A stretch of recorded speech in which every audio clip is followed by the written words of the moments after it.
Okay, lawyers for House Judiciary Democrats, look at this. They filed a new lawsuit with the D.C. Federal Appeals Court. They're now demanding the Mueller probe's grand jury materials for an impeachment probe based on that. Here's what they're saying in court documents, quote, the House Judiciary has continued and will continue its impeachment investigations. Let's bring in Congressman Steve Chabot, a member of House Judiciary. Great to see you, sir. Your reaction to that? It looks like 24/7 impeachment. Well, Al Green said this, the Democratic congressman from Texas recently. He said if they don't remove him from office this time, they'll just keep trying. They'll file more and more allegations for impeachment. It's absurd. It's a waste of time and a waste of the taxpayers' money. But apparently that's what some of the Democrats want to do. Okay, the House Democrats' argument is this, that the president ran through the red light, talking about probing the Bidens on that Ukraine phone call, with, saying that basically they want probes announced into that the Ukraine government should announce it.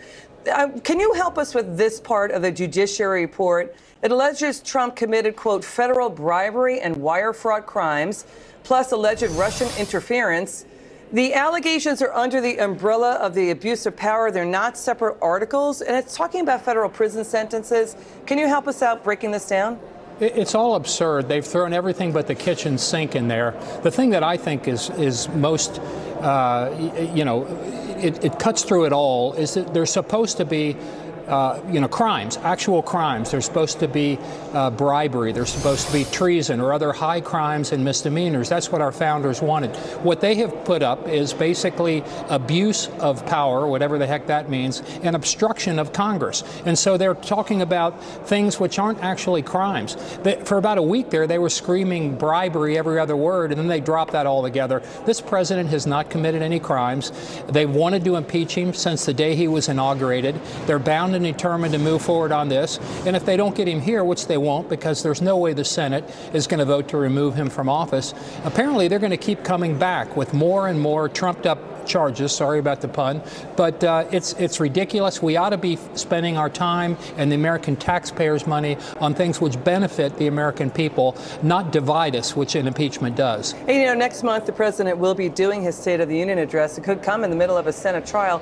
I want to move on to what Jerry Nadler had said last year. Jerry Nadler last year in a memo responding to Devin Nunes' memo on FBI FISA court abuses, authoritatively called Carter Page a, quote, agent of a foreign power. Jerry Nadler stating the Steele dossier, found probable cause in the Steele dossier. That's now been debunked. So, sir, can you help us out with Democrats making these seemingly authoritative statements that fall apart after the sunlight of facts are thrown on them? Yeah, they throw everything out there. They make all these charges, and then ultimately there are no facts there. We saw this earlier when Adam Schiff, for example, was basically assuring us that he knew that there was Russian collusion and it would come out in the Mueller report. Well, it's absent in the Mueller report because there wasn't any Russian collusion. And then, of course, the Attorney General said there was no obstruction of justice. So they've thrown all that out, and then was it a couple of weeks after that they come up with this Ukraine? The president would call it a hoax or a witch hunt. The bottom line is there aren't sufficient facts to show that the president did anything impeachable, yet they're moving forward on this. We had had one impeachment in 200 years of our history, Andrew Johnson. And unfortunately, in less than 50 years, we're on our third one now. What the Democrats are doing is they're lowering the bar.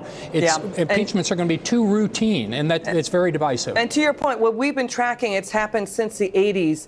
It's the age of the special counsel, with the Congress not doing its oversight, appointing special counsels to go after and attack the opposition. And that is what you're seeing is more instability in U.S. government, the control of Congress swinging back and forth faster than ever before because of the age of the special counsel. And to your impeachment point, I want to get onto this. A new CNN poll shows support for impeachment among Democrat voters dropping double digits, down to 77% from 90% in October.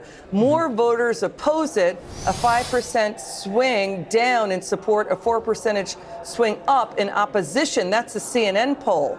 Real Right. Clear Politics average shows just about the same numbers. New Quinnipiac poll shows Donald Trump matching his best job approval rating ever under Quinnipiac polling, 43%. It's now around where Obama's approval was at this point in his term. You're taking all these approval ratings and the poll numbers there. Well, I think the American people see through this. You know, they were keeping an open mind. There were allegations against the president. We all wanted to look at those and make sure he hadn't done anything wrong. He hasn't. You know, he may not have said things exactly the way I would have said it or other members, but they're certainly not impeachable. And I think the American people are really sick of this, and I think they're going to get sicker of it as time goes on. Yeah, what they're saying is the polling, didn't mean to interrupt, that it doesn't rise to the level of impeachment, to a high crime and misdemeanor. The polls seem to indicate voters are saying no. Final word, Congressman. Didn't mean to interrupt you there, sir. No, I think the bottom line is we ought to be working on reducing opioid abuse in this country. We ought to be working on our infrastructure, our bridges and roads, highways falling apart. Those are the things we ought to focus our time on, not impeaching a president who hasn't committed an impeachable offense. There you go. He ran through the red light, but voters saying it's not unimpeachable. Doesn't rise to the level of that. Congressman, great to see you. Come back soon. Thank you very much.